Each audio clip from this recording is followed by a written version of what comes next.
बिस्मिल्लाहिर्रहमानिर्रहीम। एहराम बांधने में क्या मर्द और औरत इसका कोई फ़र्क होता है?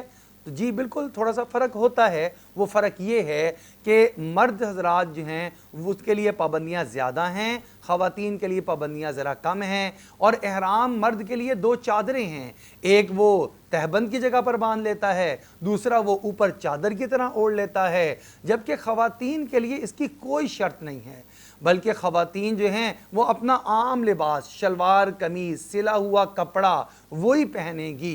सिर्फ इस बात का ख्याल रहेगा कि चेहरे के ऊपर उनके कोई पर्दा, कोई कपड़ा ना आए, लेकिन सर का ढांपना इनके लिए अभी भी ज़रूरी होगा। बकाया आज़ा और जवारे का ढांपना वैसे ही ज़रूरी होगा। जबकि मर्द के लिए सर का ढांपना, चेहरे का ढांपना, पाँव के ऊपर की जो हड्डी है उसका छुपाना, ये सारी की सारी चीज़ें मना होंगी। और कुछ चीज़ें तो ऐसी हैं जो मर्द और औरत दोनों के हालत एहराम में पाबंदियां हैं। खुशबू लगाना और उसके साथ बाल का काटना, शिकार करना, आपस में मियाँ बीवी हैं तो आपस में वजीफ़ा ज़ौजियत का अदा करना या इस तरह की गुफ्तगू करना, ये सारी चीज़ें मना हैं और इसकी पाबंदी दोनों के लिए है। फ़र्क जो है वो सिर्फ उतना ही है जितना मैंने जिक्र कर दिया कि मर्द के लिए ख़ास दो चादरें, एक नीचे बगैर सिली हुई, नीचे तहबंद और ऊपर चादर, और औरत के लिए सिले हुए कपड़े, सिर्फ ये कि चेहरा नहीं छुपाना और सर के ऊपर स्कार्फ वगैरह लेकर अपने बालों को